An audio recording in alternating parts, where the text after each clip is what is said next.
I'm Sarah Fergani with KENS 5 News Now. An intense house fire overnight caused a power line to collapse. The vacant house went up in flames around 1 this morning on San Antonio's southeast side on Glamis Avenue. Fire crews were able to quickly knock out the flames, which appear to be coming from either the back of the house or the garage. No one was hurt. Investigators are looking into what caused it.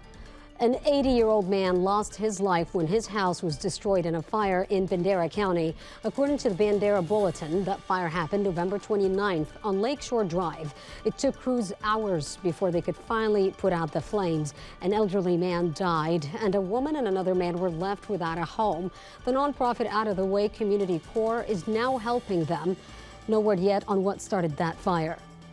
As packages are being dropped outside of homes, victims of theft across San Antonio have been posting videos on Nextdoor. I want you to take a look. This man was seen swiping a box of batteries at a home on De Zavala and Babcock before speeding off.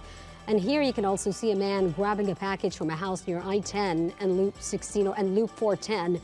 And take a look at this. Kids apparently following an Amazon driver on their bikes to steal what he drops off. There are a few things that you can do to prevent this sort of thing. You can sign up online so you know exactly when a package arrives, and you can immediately pick it up. And if possible, require a signature for delivery. You can even install security cameras that are motion activated and can give alerts. For more tips, go to KENS5.com. Investigators are now working to identify a woman whose naked body was found on the northeast side. Police say a man walking along Woodlake Parkway found the woman's body in a greenway Monday morning. It's not clear how long that body had been there, but she had no visible injuries. Police estimate the woman is between 30 and 60 years old, and we're told some of her belongings were found near her body. The first San Antonio City Councilman to announce his bid for mayor is now leaving the race.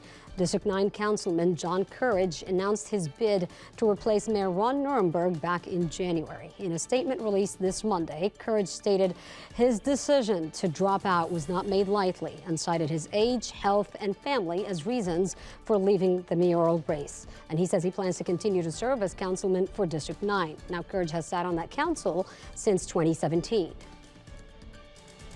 I need help. My car won't stop. My brakes aren't working. A terrifying situation for a pregnant woman in a runaway car. Sheriff's deputies raced to help her as the car headed toward a freezing lake in southern Illinois.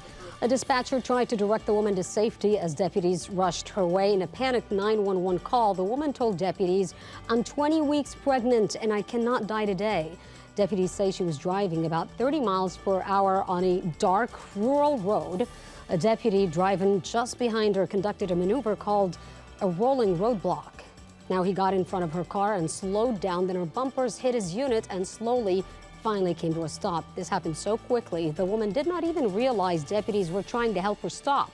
The driver and her dog were both unharmed, and deputies say there was little damage to either car.